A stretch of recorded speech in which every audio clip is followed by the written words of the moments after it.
Hi friends, welcome to SRIS Academy. இந்த வீடியோவில் Indian பாலிட்டிக்கான first class வந்து பார்க்க போகிறோம். ஸோ வாங்க படிக்கலாம். ஆல்ரெடி ஹிஸ்ட்ரிக்கான கிளாஸஸ் போயிட்டுருக்கு. ஸோ டைம் இருந்தால் அதையும் செக் பண்ணி பாருங்கள். யூனிட் 4ல் இந்திய ஆட்சியில் மொத்தம் 15 கேள்விகள் வந்து வரப்போகுது. ஸோ அதில் ஃபஸ்ட்டு டாப்பிக்காக இருக்க இந்த இந்திய அரசியல் அமைப்பு இதை தான் நம்ம இந்த வீடியோவில் பார்க்க போகிறோம். ஓகேவா? ஸ்கூல் புக்கில் இருக்கிறது எல்லாத்தையும் நம்ம கவர் பண்ண போகிறோம். இது எல்லாமே இந்த இந்திய அரசியலமைப்பு அப்படிங்கிற டாபிக் கீழே வரது. 6th ஸ்டாண்டர்டில் இருக்குது, இது 7th ஸ்டாண்டர்ட், இது 8th அண்ட் இது 10th, இது 12th. ஓகேவா? ஸோ ஒவ்வொன்றையுமே பார்த்துடலாம். அதில் இருக்க புக் பேக் கொஷின்ஸும் நம்ம பார்த்துடலாம். ஃபஸ்ட்டு சமத்துவம் பெறுதல் 6th ஸ்டாண்டர்டில் இருக்கிற டாபிக் என்னென்ன அப்படிங்கிறத ஒரு இம்பார்ட்டன்ட் பாயிண்ட்ஸ் மட்டும் நம்ம பார்த்துடலாம். ஓகேவா? எக்ஸாம் பாயிண்ட் ஆஃப் வியூவில் பார்ப்போம். இந்தியா அப்படிங்கிறது ஒரு வேற்றுமையில் ஒற்றுமையுள்ள நாடு.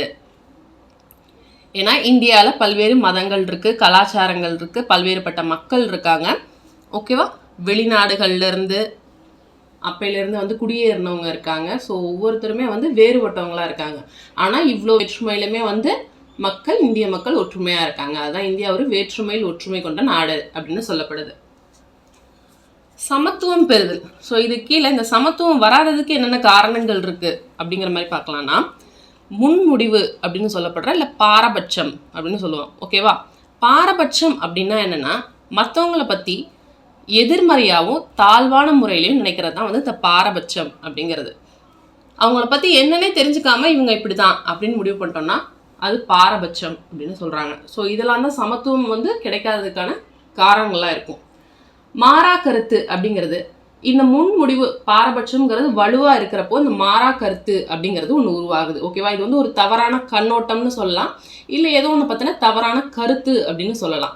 இப்போ ஒரு எக்ஸாம்பிளுக்கு சொல்லணும்னா, பெண்களுக்கு வந்து விளையாட்டுக்கு உகந்தவர்கள் அல்ல அப்படின்னு வந்து சொன்னாங்க அப்படின்னா இது வந்து ஒரு மாறா கருத்து கீழே வருது. ஓகேவா? அது என்னன்னே தெரியாமல் அவங்கள பற்றி தவறாக கருதுறது, இதுதான் வந்து மாறா கருத்து. சமத்துவமின்மை மற்றும் பாகுபாடு. ஸோ பாகுபாடு அப்படிங்கிறது வந்து ஒருவர் மற்றொருவரை பாகுபாட்டுடன் நடத்துறது அப்படிங்கிறது தான் சமத்துவமின்மை. ஓகேவா? இந்த பாகுபாடு வர்றதுக்கான காரணங்கள் நிறைய இருக்கு. ஜாதி சம்பந்தமா, மத சம்பந்தமா, இனம், பாலினம், எந்த இடத்த சார்ந்தவங்க, என்ன நிறத்தில் இருக்கோம், என்ன மொழி பேசுகிறோம், என்ன உடை உடுத்துறோம். ஸோ இந்த மாதிரி நிறைய விஷயங்கள்னால பாகுபாடு அப்படிங்கிறது வருது. ஸோ அரசியலமைப்பு சட்டப்பிரிவில் எந்த ஒரு குடிமக்களுக்கும் எதிராக மதம், இனம், ஜாதி, பாலினம் மற்றும் பிறப்பிடம் அடிப்படையில் பாகுபாடு காட்டக்கூடாது அப்படின்னு அரசியலமைப்பு சட்டப்பிரிவு 15(1) சொல்லுது. ஓகேவா? 15(1) என்ன சொல்லுது? பாகுபாடு காட்டக்கூடாது அப்படின்னு சொல்லுது. ஸோ இன நிறவெறிக்கு முடிவு. யார் இவர்? நெல்சன் மண்டேலா, தென்னாப்பிரிக்காவின் முன்னாள் அதிபர் நெல்சன் மண்டேலா. ஸோ இன நிறவெறிக்காக முடிவுக்காக இவர் என்ன பண்ணியிருக்காரு? 27 ஆண்டுகள் வந்து அந்த மக்களுக்காக போய் ஜெயிலில் இருந்திருக்காரு. ஓகேவா? 1990 விடுதலை ஆயிருக்காரு. உலக அளவில் வந்து பார்த்தீங்கன்னா அமைதி நிலவரத்துக்கும் சரி, மனித உரிமைகளுக்கான போராட்டத்துக்கும் இவர் ஒரு முன்னோடியாக இருந்திருக்காரு. சமத்துவமின்மை மற்றும் பாகுபாடில் ஒவ்வொரு பாகுபாடாக பார்த்துட்டு வரலாம். ஓகேவா? ஜாதி பாகுபாடு, இன பாகுபாடு, பாலின பாகுபாடு, இந்த மாதிரி ஒன்றுனா பார்த்துட்டு வரலாம். அதில் ஃபஸ்ட் இந்த ஜாதி பாகுபாடு அப்படிங்கிறது வந்து என்னென்னா, இந்த ஜாதி முறைன்னு இருக்குல்ல, இதுதான் வந்து மக்கள்கிட்ட சமத்துவமின்மை மற்றும் பாகுபாட்டுக்கான மிக முக்கிய காரணமாக சொல்லப்படுது. இந்த ஜாதி முறை எங்கேருந்து வந்தது அப்படின்னு பார்த்தீங்கன்னா, வேதகால ஆரிய சமூகத்தில் வர்ண அமைப்பு அப்படின்னு இருந்திருக்கு. ஓகேவா? அதாவது பிறப்பின் அடிப்படையில் வந்து இவங்க இந்த ஜாதி, இந்த தொழில் செய்கிறவங்க இந்த ஜாதி, அந்த மாதிரி ஒரு ஜாதி முறை படிநிலைகள்ங்கிறது வந்துச்சு. ஸோ இது வந்து பாகுபாட்டுக்கு ஒரு முக்கிய காரணமாக இருக்குது. ஸோ இந்த மாதிரி ஒரு பிற்படுத்தப்பட்ட சமூகத்திலேருந்து வந்து தாழ்த்தப்பட்ட சமூகத்திலேருந்து வந்தவர் தான் வந்து டாக்டர் B.R. அம்பேத்கர். ஓகேவா? பாபா சாஹேப்னு பிரபலமாக அவரை சொல்கிறாங்க எல்லாரும். இந்தியாவோட சட்ட நிபுணராகவும் இருந்திருக்காரு, பொருளாதார நிபுணராக இருந்திருக்காரு, அரசியல்வாதியாக இருந்திருக்காரு, சமூக சீர்திருத்தவாதியாக இருந்திருக்காரு. 1915 MA பட்டம் முடிச்சிருக்காரு. 1927 கொலம்பியா பல்கலைக்கழகத்தில் PhD படிச்சிருக்காரு. DSc பட்டமும் வாங்கியிருக்காரு. இந்திய அரசியலமைப்பின் தந்தை.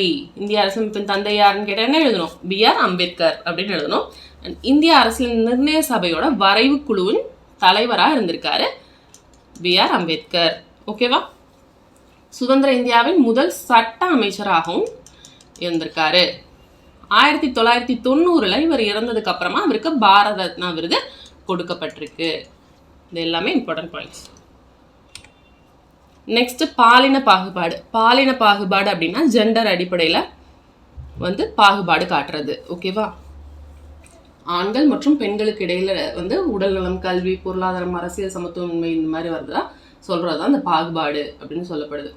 எக்ஸாம்பிளுக்கு வந்து ஆண்கள் கல்வி படிக்க முடியுது இது ஒரு காலத்தில். ஓகேவா? பெண்கள் வந்து ஸ்கூலை முடிச்சுட்டு காலேஜுக்கு போக அவங்களுக்கு அனுமதி கிடைக்காது. இந்த மாதிரி நிறைய இருக்கும். பெண் அப்படிங்கிற காரணத்துக்காக அவங்களுக்கு நிறைய மறுக்கப்பட்டிருக்கும். ஸோ இது வந்து பாலின பாகுபாடு. அதே மாதிரி சிசு கொலைகள், பெண் சிசு கொலைகள் எவ்வளவு இருந்துச்சு முன்னாடி இல்லையா? அடுத்தது மத பாகுபாடு. ஸோ மதம் சார்ந்த பாகுபாடு அப்படிங்கிறது வந்து ஒருத்தரோட நம்பிக்கையின் அடிப்படையில் ஒருத்தர் தனி நபர் மீதோ இல்லை ஒரு குழுவினர் மீதோ வந்து சமத்துவமின்றி நடத்தணும் அப்படின்னா அது மத பாகுபாடு அப்படின்னு சொல்கிறாங்க. நம்ம அரசமைப்பு சட்டம் என்ன சொல்லுது? அனைவருக்கும் சமத்துவம் அப்படிங்கிறது தான் சொல்லுது. ஏன்னா சமய சார்பின்மை அப்படிங்கிறத நம்ம இந்திய அரசியலமைப்பு பின்பற்றுது.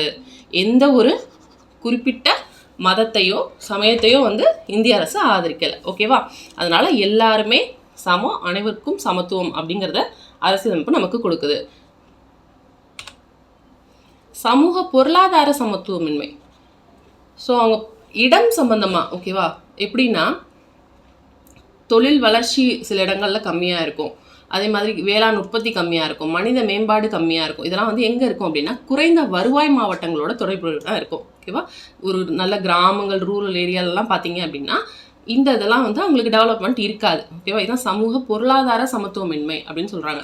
அதே போல் கல்வி அறிவு அப்படிங்கிறது கம்மியாக இருக்க மாவட்டத்தில் குறைவான பாலின விகிதத்துடன் காணப்படுது அப்படின்னு சொல்கிறாங்க. பாலின விகிதம் அப்படின்னா என்ன? 1000 ஆண்களுக்கு எவ்வளோ பெண்கள் இருக்காங்க, இதுதான் பாலின விகிதம். ஓகேவா? அது எங்கே கம்மியாக இருக்குன்னு சொல்கிறாங்க? கல்வி அறிவு குறைந்த விகிதம் கொண்ட மாவட்டத்தில், அதாவது இருக்கிற மக்களில் படிப்பறிவு அவங்க இருக்க மக்களுக்கு கம்மி அப்படிங்கிற இடத்துல என்ன பண்ணுறாங்க? பாலின விகிதமும் குறைவாக இருக்குது அப்படின்னு சொல்கிறாங்க. ஓகேவா? இந்த பெண் சிசு கொலைகள்லாம் நடக்குதுன்னு சொன்னாலே பெண் குழந்தைகளை அவங்க கேர் பண்ணிக்கிறது இல்லை, விரும்புறது இல்லை.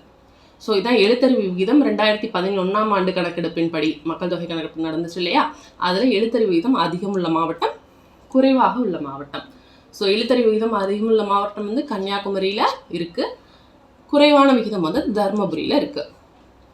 அதே போல் பாலின விகிதம். பாலின விகிதம் அப்படிங்கிறது நீலகிரியில் அதிகமாக இருக்குது. 1000 ஆண்கள் இருக்காங்கன்னா 1041 பெண்கள் இருக்காங்க. ஓகேவா? எங்கே குறைவாக இருக்குது அப்படின்னு பார்த்தீங்கன்னா தர்மபுரியில் தான் குறைவாக இருக்குது. பாலின விகிதமும் குறைவாக இருக்குது, கல்வி அறிவும் குறைவாக இருக்குது. சமத்துவமின்மை மற்றும் பாகுபாட்டை நீக்குவதற்கான தீர்வுகள் என்னென்னலாம் பண்ணலாம் அப்படின்னா எல்லாருக்குமே பொதுவான உடல் நலம் தரமாக கிடைக்கணும், கல்வியும் தரமாக கிடைக்கிற மாதிரி பண்ணணும். ஓகேவா? அதுதான் கவர்மெண்ட் என்ன பண்ணுது? ஹாஸ்பிட்டல்ஸ், கவர்மெண்ட் ஹாஸ்பிட்டல்ஸ் இருக்குது, கவர்மெண்ட்டில் ஸ்கூல்ஸ் கொண்டு வராங்க. அடுத்தது இது என்னன்னா பெண்களின் திறன்களை வெளிப்படுத்த வைக்கணும் அப்படின்னு சொல்கிறாங்க. மற்ற மதங்களை பற்றி தெரிஞ்சுக்கிற மனநிலையை வளர்த்துக்கிட்டோம்னா அந்த சமூக சமய பாகுபாடு இல்லாமல் இருக்கும். எல்லா மக்கள்கிட்டையுமே இணங்கி இருக்கணும், சட்டங்களை முறையாக நடைமுறைப்படுத்தணும் அப்படின்னு சொல்லப்படுறாங்க. இதெல்லாம் சில தீர்வுகள்னு சொல்கிறாங்க. ஒரு அரசியலமைப்பு அப்படின்னா என்னன்னா நாட்டின் நிர்வாகத்தை வழிநடத்தும் விதிகள் மற்றும் விதிமுறைகளின் தொகுப்பு தான் வந்து ஒரு அரசியலமைப்புன்னு சொல்கிறாங்க. ஓகேவா? இது வந்து ஒரு ரூல் புக். இந்த நாட்டை வந்து எப்படி நம்ம நிர்வகிக்கணும், என்னெல்லாம் அங்கே ரூல்ஸ் இருக்குது, இந்த நாட்டில் நம்ம வசிக்கணும்னா இந்த ரூல்ஸ் எல்லாம் ஃபாலோ பண்ணி ஆகணும் அப்படின்னு சொல்லப்படுற ரூல் புக்கு தான் வந்து இந்தியன் கான்ஸ்டியூஷன். ஓகேவா? ஸோ அந்த அரசியலமைப்பில் 14வது பிரிவு என்ன சொல்லுது அப்படின்னா சட்டத்திற்கு முன் அனைவரும் சமம் அப்படின்னு சொல்லுது. ஸோ சமத்துவமாக இருக்கணும் அப்படின்னா 2 ஃபேக்டர்ஸ் இருக்குது. என்னென்ன பண்ணணும்? பன்முகத்தன்மைக்கு மதிப்பளிக்கணும், சுதந்திரத்தை உறுதிப்படுத்தணும். இப்போ பல்வேறு வகையான சுதந்திரம் அப்படிங்கிறது ஒவ்வொருத்தரும் அவங்களுக்கு பிடிச்ச மதத்தை பின்பற்றலாம், அவங்களுக்கு பிடிச்ச மொழியை பேசலாம், அவங்களோட விழாக்களை கொண்டாடலாம், கருத்துக்களை சுதந்திரமாக வெளிப்படுத்தலாம். ஓகேவா? இதுதான் வந்து அந்த சுதந்திரம் அப்படிங்கிறத குறிக்குது.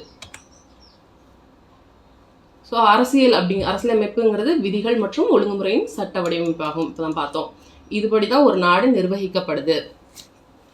இந்த சமத்துவம் அப்படிங்கிறது தீண்டாமையை ஒரு குற்றமாக சொல்லுது. ஓகேவா? சட்டப்பிரிவு 17 படி இந்தியாவில் தீண்டாமை ஒழிக்கப்பட்டது. ஸோ தீண்டாமை ஒழிப்பு அப்படின்னா சட்டப்பிரிவு 17 எழுதணும். எந்த வகையிலுமே தீண்டாமையை பின்பற்றினா அது தடை செய்யப்பட்டுள்ளது. ஓகேவா? ஸோ தீண்டாமைங்கிறது பல வருடங்களாக இருந்துகிட்டே இருந்தது. இரட்டை கோலை முறைன்னு சொல்லுவாங்க. டீ கடையில் பார்த்தீங்கன்னா 2 கிளாஸஸ் வச்சுருப்பாங்க. ஓகேவா? சிலருக்கு இது சிலருக்கு இது அந்த மாதிரி வச்சுருப்பாங்க. நிறைய வகையில் வந்து இந்த தீண்டாமை சிலர் மக்களை வந்து கோயிலில் அனுமதிக்க மாட்டாங்க. ஓகேவா? அதுக்கு கோயில் நுழைவு போராட்டம். ஸோ இந்த மாதிரி வகையில் தீண்டாமைகள் அப்படிங்கிறது ஒழிக்கப்பட வேண்டிய ஒன்றா இருக்குது. சட்டப்பிரிவு 17 தீண்டாமை ஒழிப்பு, சட்டப்பிரிவு 14 சட்டத்திற்கு முன் அனைவரும் சமம்னு சொல்லுது. ஓகேவா? ஸோ சில பர்சன்ஸை பற்றி கொடுத்துருக்காங்க. டாக்டர் ஏபிஜே அப்துல் கலாம் அவர்கள் 31 பிறந்திருக்காரு, 2015 இறந்துட்டார். ஆவுல் பக்கீர் ஜெயினுலாப்தீன் அப்துல் கலாம் ராமேஸ்வரத்தில் பிறந்தவர். இவர் திருச்சி சென்ட் ஜோசப் காலேஜில் படிச்சிருக்காரு. சென்னை தொழில்நுட்ப கல்லூரியில் படிச்சிருக்காரு. ஓகேவா? இளமை காலத்தில் வந்து வறுமையில் தான் இருந்திருக்காங்க. ஸோ நியூஸ் பேப்பர் விற்று படிச்சிருக்காரு. இவர் பாரத ரத்னா அப்படிங்கிறது 1997 அப்துல் கலாம் ஐயா அவர்களுக்கு கொடுக்கப்பட்டிருக்கு. இவர் எழுதின புக்ஸ் எல்லாம் பார்த்தீங்கன்னா இந்தியா 2020, அக்னிச்சிறகுகள், எழுச்சி தீபங்கள், தி luminous spark, mission India. So இந்தியாவின் ஏவுகணை மனிதர் என்று அழைக்கப்படுகிறார் அப்துல் கலாம். திரு விஸ்வநாதன் ஆனந்த் இவர் வந்து ஒரு சென்னையில் நடுத்தர குடும்பத்தில் பிறந்தவர். சதுரங்க விளையாட்டில் இவர் என்ன பண்ணியிருக்காரு அப்படின்னா 5 வயசுலேயே வந்து கற்றுக்க ஆரம்பிச்சிருக்காரு. 2000, 2007, 8, 10, 12 இந்த எல்லா ஆண்டுகளையுமே வேர்ல்டு சாம்பியனாக இருந்திருக்காரு செஸ் போட்டியில். ஓகேவா? 14வது வயசில் உலக இளையவர் சதுரங்க சாம்பியன் பட்டம் வென்றிருக்காரு. 1988ஆம் ஆண்டில் முதல் கிராண்ட் மாஸ்டர் பட்டத்தை பெற்றிருக்காரு. இந்தியாவோட முதல் கிராண்ட் மாஸ்டர் யார்? விஸ்வநாதன் ஆனந்த். ராஜீவ்காந்தி கேல் ரத்னா விருது பெற்ற முதல் வீரர் 1992 விஸ்வநாதன் ஆனந்த் அவர்கள் தான். 2007 வந்து பத்ம விபூஷன் அவார்டு வாங்கியிருக்காரு. இவங்க 2 பேரை பற்றி பார்க்கலாம். செல்வி சே இல்லவழகி இவங்க வந்து ஒரு கேரம் பிளேயர். சென்னை வியாசர் படிப்பகுதியை சேர்ந்தவங்க. பிரான்ஸ் கேன்ஸ் நகரில் பாலைஸ் தேஸ் விளையாட்டுப் போட்டிகளில் வந்து கேரம் சாம்பியன் பட்டத்தை வென்றிருக்காங்க 2008. ஓகேவா? ரேஷ்மி குமாரிங்கிறவங்களை தோற்கடிச்சிட்டு இவங்க ஜெயிச்சிருக்காங்க. மாரியப்பன் தங்கவேலு சேலம் மாவட்டத்தை சேர்ந்தவங்க. செங்கல் சூளையில் வேலை செய்து காய்கறிகள்லாம் விற்பனை செய்து இவங்க வலது காலில் ஒரு பாதிப்பு இருந்திருக்கு. 2016 ரியோ பாராலிம்பிக் ஆண்கள் உயரம் தாண்டுதலில் T42 போட்டியில் 1.89 மீட்டர் உயரம் தாண்டி தங்கப்பதக்கம் வென்றிருக்காரு. இவர் என்ன சொல்கிறார் அப்படின்னா, நான் பிற மாணவர்களை விட வேறுபாடு கொண்டவன் என நினைத்ததில்லை அப்படின்னு சொல்கிறாரு.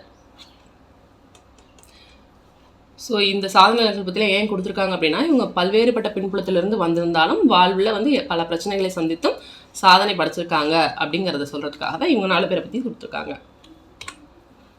ஸோ 6th சமத்துவம் பெறுதல் இதுதான். ஸோ இதுக்கான ஆன்சர் ஒன்றுனா என்ன அப்படின்னு பார்க்கலாம். பின்வருவனவற்றில் எது பாரபட்சத்திற்கான காரணம் அல்ல? புவியியல். பாலின அடிப்படையில் நடத்தப்படும் பாகுபாடு பாலின பாகுபாடு. பாலின அடிப்படையிலான ஒத்த கருத்து உருவாதல் பெரும்பாலும் சித்தரிக்கப்படுவது திரைப்படங்கள், விளம்பரங்கள், தொலைக்காட்சி தொடர்கள் இவை அனைத்தும். ஏபிஜே அப்துல் கலாம் அவர்கள் எழுதிய புத்தகங்கள் இந்தியா 2020, அக்னிச்சிறகுகள், எழுச்சி தீபங்கள் இவை அனைத்தும். ஏபிஜே அப்துல் கலாம் அவர்களுக்கு பாரத ரத்னா விருது வழங்கப்பட்ட ஆண்டு 1997. விஸ்வநாதன் ஆனந்த் முதலில் கிராண்ட் மாஸ்டரான ஆண்டு 1988. இளவழகி சிறந்து விளங்கிய விளையாட்டு கேரம். அரசியலமைப்பின் எந்த பிரிவின் கீழ் எந்த ஒரு குடிமகனுக்கும் எதிராக மதம், இனம், ஜாதி, பாலினம், பிறந்த இடம் ஆகிய அடிப்படையில் பாகுபாடு காட்டக்கூடாது என்று கூறப்படுகிறது? 15(1). B.R. அம்பேத்கர் அவர்களுக்கு பாரத ரத்னா விருது வழங்கப்பட்ட ஆண்டு 1990. 2011ஆம் ஆண்டின் கணக்கெடுப்பின்படி தமிழகத்தில் அதிகமான கல்வி அறிவு பெற்றுள்ள மாவட்டம் கன்னியாகுமரி. பொறுத்துக. பாரபட்சம் அப்படிங்கிறது வந்து பிறரை எதிர்மறையாக மதிப்பிடுதல். மாறா கருத்து உருவாதல் அப்படின்னா தவறான பார்வை அல்லது தவறான கருத்து. பாகுபாடு அப்படின்னா மற்றவர்களை காட்டிலும் சிலரை தாழ்வாக நடத்துவது. பிரிவு 14 சட்டத்திற்கு முன் அனைவரும் சமம். பிரிவு 17 தீண்டாமை ஒழிப்பு. டேஷ் என்பது மற்றவர்களை பற்றி எதிர்மறையாக அல்லது தாழ்வான முறையில் கருதுவது. பாரபட்சம். டேஷாம் ஆண்டு ஏபிஜே அப்துல் கலாம் அவர்கள் பிறந்தார். 1931. இந்தியாவில் மிக உயர்ந்த விளையாட்டு விருதான ராஜீவ்காந்தி கேல் ரத்னா விருதை முதலில் பெற்றவர் விஸ்வநாதன் ஆனந்த்.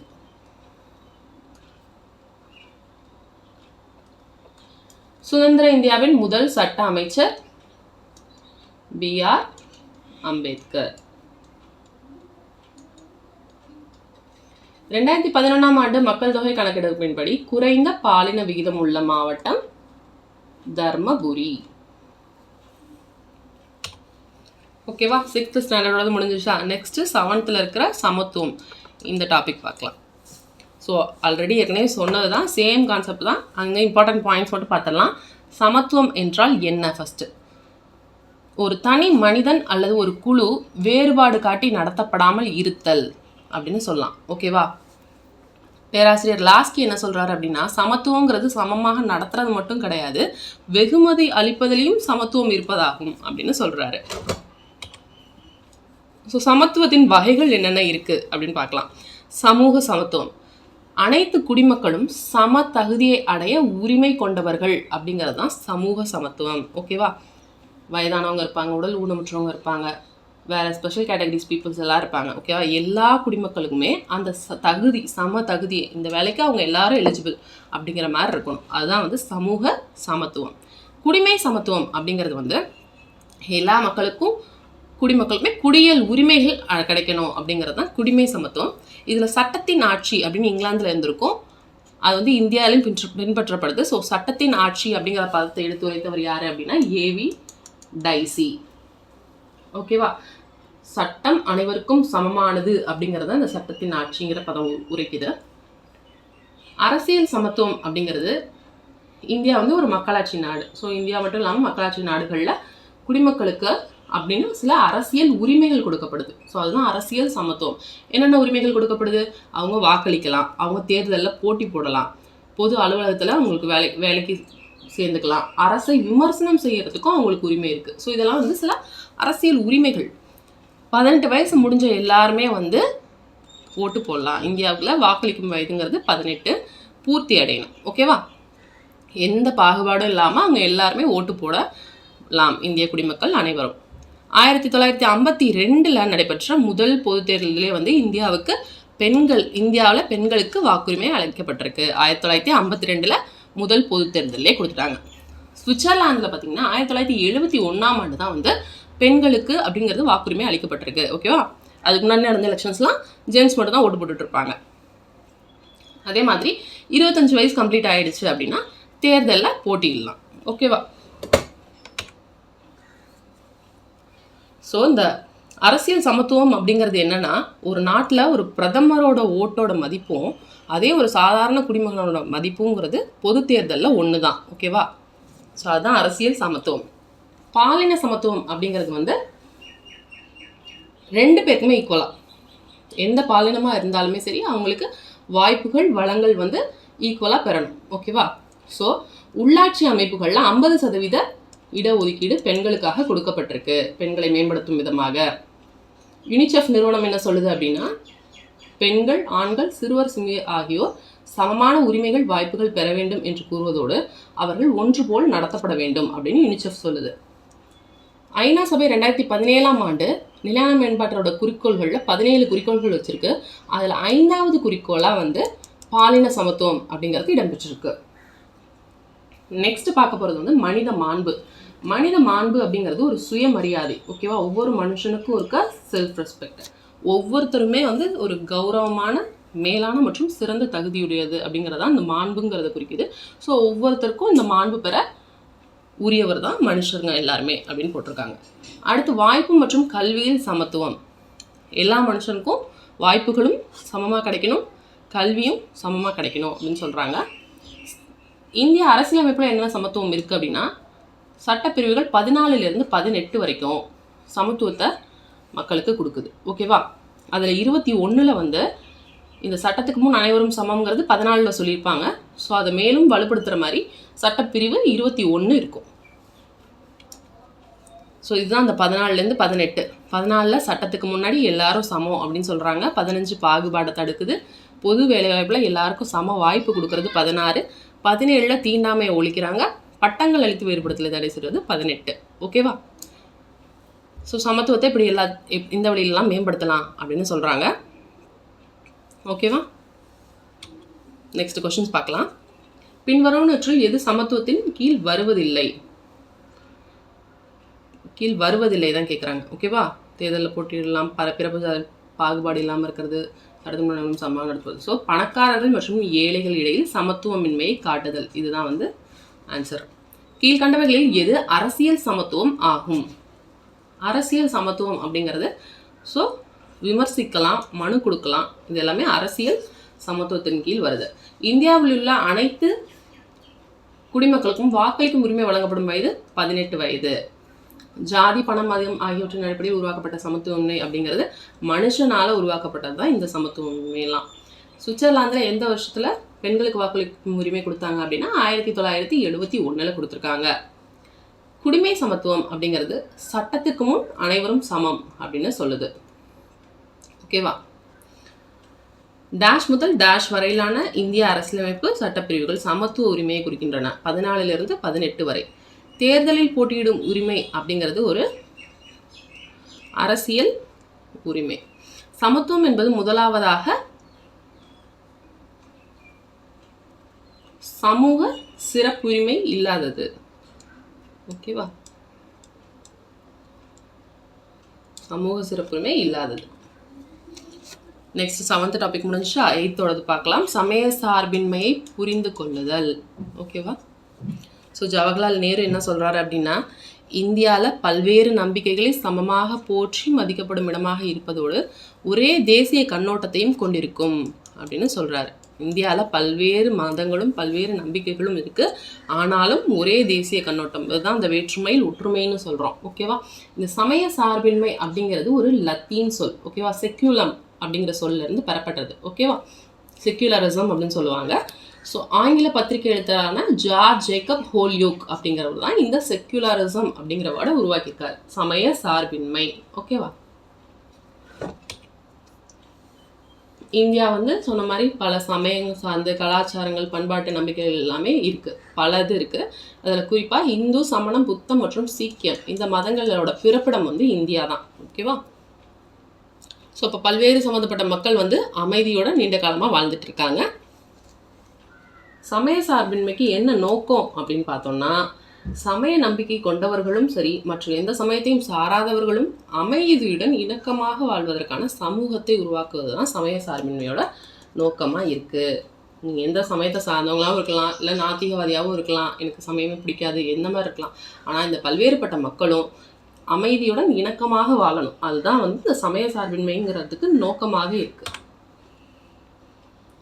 ஸோ சமய சார்பின்மைங்கிறது அரசையும் மதத்தையும் தனித்தனியாக பிரிக்கிற கோட்பாடு. ஓகேவா? அரசுங்கிறது சமய விவகாரங்களில் தலையிடாது, இல்லை சமயங்கிறது அரசின் நடவடிக்கையில் தலையிடாது இருக்கணும். ஒவ்வொரு குடிமகனும் அவன் மனசாட்சிப்படி சுதந்திரமாக அவங்களுக்கு என்ன மதம் பிடிக்குமோ அதை பரப்பலாம், பின்பற்றலாம். ஓகேவா? இது எல்லாமே அந்த சமய சுதந்திரம் அப்படின்னு கீழே வரும். நாத்திகம்னா கடவுள் மேலே நம்பிக்கை இல்லாமல் இருந்தால் நாத்திகம். சமய சார்பின்மை அப்படிங்கிறது அரசோ சமயமோ ஒன்று மற்றொன்று விவகாரங்களில் தலையிடாமல் இருக்கணும், அதுதான் சமய சார்பின்மை, செக்யூலரிசம். சமய சார்பின்மையின் நோக்கங்கள் பார்த்தோம்னா ஏற்கனவே பார்த்ததுதான். இப்போ ஒரு சமயம் சார்ந்த இவங்க இந்த சமயம், இவங்க இன்னொரு சமயம்ன்ட்டு ஒரு சமயம் சார்ந்த குழு இன்னொரு சமயம் சார்ந்த குழு மேலே எந்த பிரச்சனையும் பண்ணாமல் இருக்கணும், ஆதிக்கம் செலுத்தாமல் இருக்கணும். இல்லை சில உறுப்பினர்கள் ஒரு பர்சன் இன்னொரு பர்சன் மேலே, இவங்க இந்த கேஸ்ட்டு அவங்க அந்த கேஸ்ட்டு, இவங்க இந்த ரிலீஜன் அவங்க அந்த ரிலீஜன் சொல்லிட்டு ஒருத்தர் மேலே எந்த ஆதிக்கமும் செலுத்தாமல் இருக்கணும் அப்படின்னு சொல்லப்படுது. யாருமே ஒரு தனிநபர்களின் சமய சுதந்திரத்தில் தலையிடாமல் இருக்கணும். ஓகேவா? கவிஞர் இக்பால் சொல்கிறாரு, சமயம்ங்கிறது நமக்கு பகைமையை சொல்லித்தரதில்லை, நம்ம எல்லாரும் இந்தியர்கள், இந்தியா நமது வீடு அப்படின்னு சொல்கிறாரு. ஸோ இதெல்லாம் சமயம் ரிலேட்டடாக இருக்கிறது. அசோகரோட 12வது பாறை அரசாணை அரசு வந்து எந்த ஒரு மதத்தை சார்ந்த பிரிவினருக்கும் எதிராக குற்றம் சாட்டாது அப்படின்னு 3ஆம் நூற்றாண்டுலேயே வந்து அசோகர் சொல்லிட்டாரு. ஓகேவா? அவரோட 12வது பாறை அரசாணையில இருக்குது. மத பிரிவினருடன் சகிப்புத்தன்மையோடு மட்டும் இல்லாமல் அவங்களுக்குள்ள ஒரு மரியாதைக்குரிய மனநிலையும் வளர்த்துக்கொள்ளணும் அப்படின்னு சொல்லி இவரோட பாறையில் அந்த அந்த காலகட்டத்திலேயே சொல்லிட்டாரு அசோகர். அடுத்தது அக்பரும் அதே மாதிரி சமய சகிப்புத்தன்மையை பின்பற்றுறவர் தான் அக்பர். அவரோட கல்லறையில் பார்த்திங்கன்னா சிக்கந்தரால இருக்குது. இங்கே வந்து அவர் இந்து, இஸ்லாம் போன்ற பல்வேறு மதங்களை சார்ந்த கூறுகள் வந்து அவரோட கல்லறையில் இடம்பெற வேண்டும் அப்படின்னு சொல்லியிருந்தார் அக்பர்.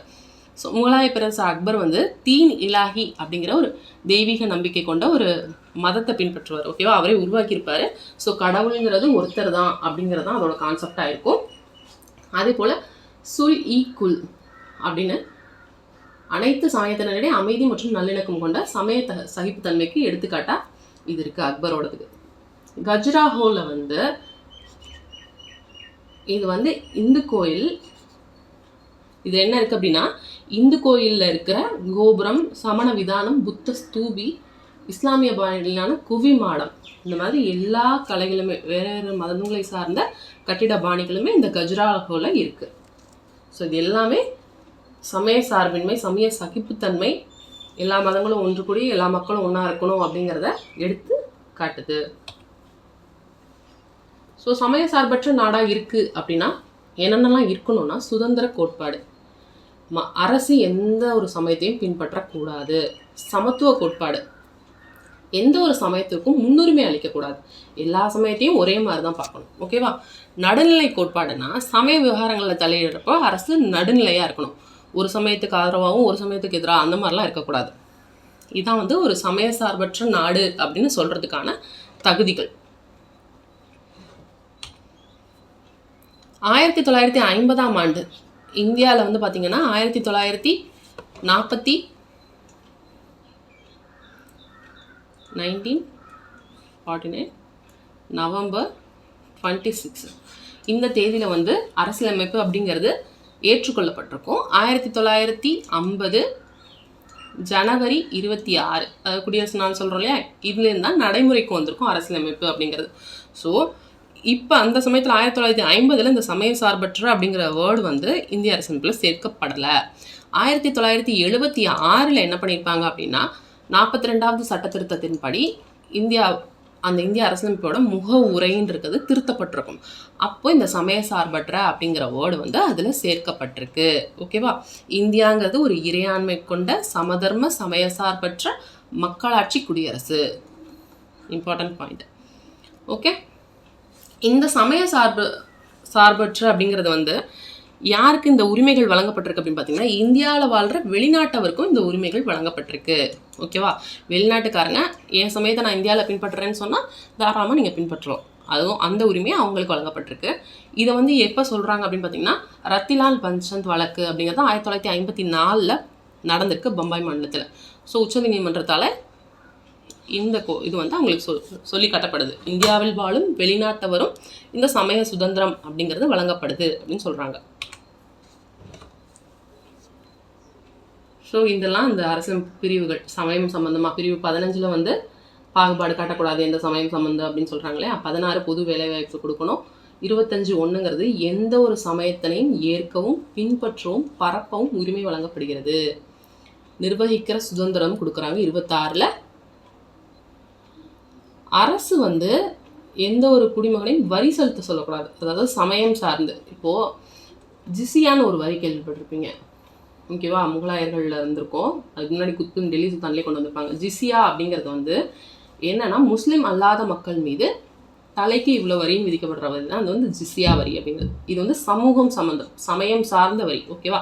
இந்த மாதிரி எந்த ஒரு சமய வரியுமே வந்து அரசு கேட்கக்கூடாது. அதான் சமய சார்பற்ற வரி அப்படிங்கிறது. நீங்கள் இந்த சமயத்தை சார்ந்தவங்க அதனால இங்கே இந்த வரி கொடுங்க அப்படிங்கிற இது கிடையாது. பிரிவு 27 அதை தான் சொல்லுது. கல்வி நிறுவனங்களில் வந்து சமய போதனைகள் சமய வழிபாட்டு நிகழ்ச்சிகளில் கலந்து கொள்ளாமல் இருக்கிற உரிமையும் கொடுக்கப்பட்டிருக்கு. அரசு உதவி பெறும் கல்வி நிறுவனங்களில் பாகுபாடு காட்டக்கூடாது அப்படின்னு சொல்லப்படுது. ஸோ இதெல்லாமே இம்பார்ட்டண்ட்டு. சமய சார்பற்ற இந்திய நாடானது அனைத்து சமய விழாக்களுக்கும் பொது உரிமை அறிவிக்கிறது. எல்லா சமயங்களை சார்ந்த விழாக்களுக்குமே லீவ் கொடுக்குறாங்க. ஓகேவா? ஸோ இதில் இருக்க கொஷின்ஸும் பார்த்துடலாம். சமய சார்பின்மை என்பது அரசு அனைத்து சமயத்திற்கும் எதிரானது அப்படிங்கிறது தப்பு. எதிரானது கிடையாது. ஓகேவா? எந்த சமயத்தையும் அது ஆதரிக்காது, அவ்வளோதான். ஒரே ஒரு சமயத்தை ஏற்றுக்கொள்கிறது அப்படிங்கிறதும் தப்பு. எந்த சமயத்தையும் அது ஏற்றுக்காது. ஓகேவா? எதையும் ஆதரிக்கவும் இல்லை, எதிர்க்கவும் இல்லை. ஓகேவா? எந்த சமயத்தை சார்ந்த குடிமகனும் சகிப்புத்தன்மையுடன் அமைதியாக இணக்கமாக வாழ்தல், அதுதான் சமய சார்பின்மை. இந்தியா ஒரு பல்வேறு சமய நம்பிக்கைகளும் இருக்கு, பண்பாட்டு நம்பிக்கைகளும் இருக்கு. அப்ப இரண்டும். இந்திய அரசியலமைப்பின் முகவுரை 1926 திருத்தப்பட்டிருக்கு. ஓகேவா?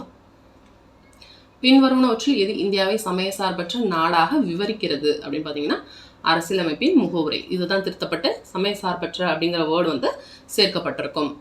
சமய சுதந்திர உரிமை எதனுடன் தொடர்புடையது? அடிப்படை உரிமைகளோட தொடர்புடையது.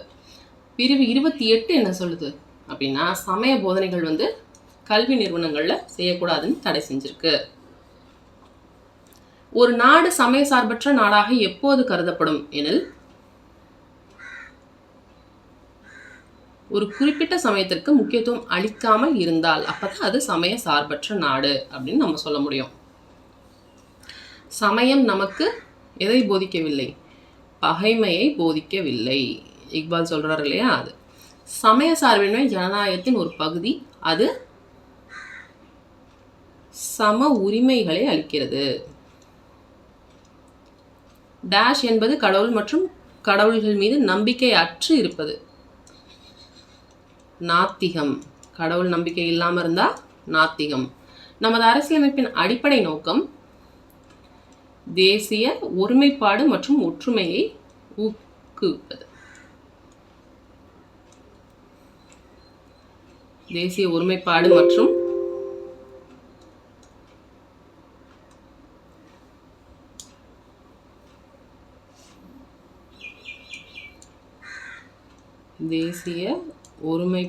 மற்றும் ஒற்றுமையை ஊக்குவிப்பது தான் அரசியலமைப்போட அடிப்படை நோக்கமாக இருக்கும்.